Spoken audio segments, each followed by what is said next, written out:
ಕಲುಷಿತ ನೀರು ಏನ್ ಸೇವನೆ ಮಾಡಿದಾಗ ಏನಾಗತ್ತೆ ಅಂದ್ರೆ ನಮ್ಮಲ್ಲಿ ವಾಂತಿ ಭೇದಿ ಪ್ರಕರಣಗಳು ಹೆಚ್ಚಾಗುತ್ತೆ. ವಾಂತಿ ಭೇದಿ ಆಗಬಹುದು, ಅದರಲ್ಲೂ ಮಕ್ಕಳಲ್ಲಿ ಇರ್ಬೋದು, ವಯಸ್ಕರಲ್ಲಿ ಇರ್ಬೋದು. ಅವ್ರದ್ದು ರೋಗ ನಿರೋಧಕ ಶಕ್ತಿ ಕಮ್ಮಿ ಇರೋದ್ರಿಂದ ಅವ್ರು ಆದಷ್ಟು ಇನ್ನೂ ಜಾಸ್ತಿ ತುತ್ತಾಗ್ತಾರೆ ವಾಂತಿ ಭೇದಿ ಈ ಪ್ರಕರಣಗಳಿಗೆ. ಸೊ ಅದು ಏನಾದ್ರು ಅವ್ರು ಏನಂತೀವಿ ಅದ್ರ ಡಿಹೈಡ್ರೇಷನ್ ಅಂತ ನಾವು ಹೇಳ್ತೀವಿ. ಏನಾದ್ರು ಜಾಸ್ತಿ ವಾಂತಿ ಭೇದಿ ಆದಾಗ ನಮ್ಮ ದೇಹದಲ್ಲಿ ನೀರಿನ ಅಂಶ ಏನಾಗುತ್ತೆ, ಆ ನೀರ್ ಲೆವೆಲ್ಗಿಂತ ಕಮ್ಮಿ ಆದ್ರೆ ಏನಾಗುತ್ತೆ, ಡಿಹೈಡ್ರೇಷನ್ ಆಗುತ್ತೆ. ಡಿಹೈಡ್ರೇಷನ್ ಆದ ಕೂಡಲೇ ನೆಕ್ಸ್ಟ್ ಇನ್ನು ಸುಸ್ತಾಗೋದಿರ್ಬೋದು, ಮತ್ತೆ ಅವ್ರು ಯಾವುದೇ ರೀತಿ ಆಹಾರ ಸೇವನೆ ಮಾಡದೇ ಇರೋದಿರ್ಬೋದು. ದೇಹ ತುಂಬಾ ದಣಿವಾದಾಗ ಅವ್ರಿಗೆ ಹಾಸ್ಪಿಟ್ಲಿಗೆ ಅಡ್ಮಿಟ್ ಮಾಡ್ಬೇಕಾಗತ್ತೆ.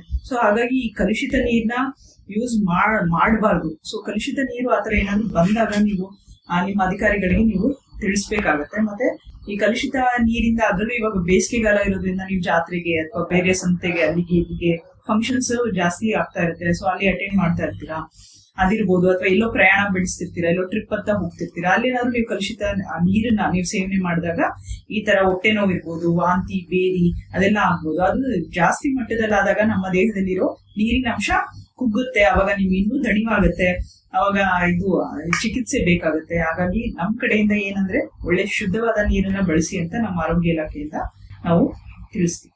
ಮೇಡಮ್, ಈಗ ಇದೇ ರೀತಿ ನೀರು ಒಂದು ನಗರಗಳಲ್ಲಿ ಮನೆಗಳಿಗೆ ಸಪ್ಲೈ ಆಗ್ತಾ ಇದ್ರೆ ಸೊ ಅದು ಯಾವ ರೀತಿ ಎಫೆಕ್ಟ್ ಆಗುತ್ತೆ ಏನು ಅಂತ, ಅಂದ್ರೆ ಕ್ರಮ ಯಾವ ತರ ಆಗ್ಬೋದು ಏನು ಅಂತ? ಕ್ರಮ ಒಂದು, ಯಾರು ಸಪ್ಲೈ ಮಾಡ್ತಾರೆ ಅವರು ಶುದ್ಧವಾದ ನೀರನ್ನ ಸಪ್ಲೈ ಮಾಡೋದು ಅವ್ರ ಜವಾಬ್ದಾರಿ ಆಗುತ್ತೆ.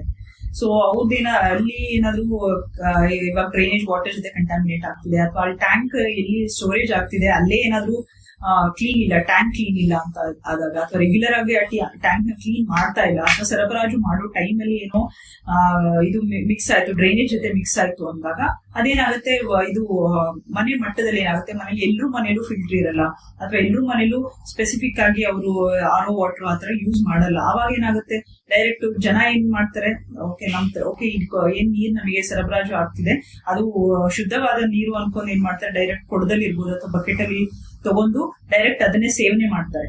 ಸೊ ಅದರಿಂದ ಅದ್ರಲ್ಲಿ ಎಷ್ಟೋ ಬ್ಯಾಕ್ಟೀರಿಯಾ ವೈರಸ್ಗಳಿರುತ್ತೆ, ಕ್ರಿಮಿಗಳಿರುತ್ತೆ. ಸೊ ಅದರಿಂದ ಮತ್ತೆ ನಮಗೆ ನಮ್ಮ ಆರೋಗ್ಯದ ಮೇಲೆ ಅದು ಇದು ಬರುತ್ತೆ. ಒಬ್ಬೊಬ್ರಿಗೆ ಜ್ವರ ಸ್ಟಾರ್ಟ್ ಆಗಿ ವಾಂತಿ ಭೇದಿ ಸ್ಟಾರ್ಟ್ ಆಗುತ್ತೆ.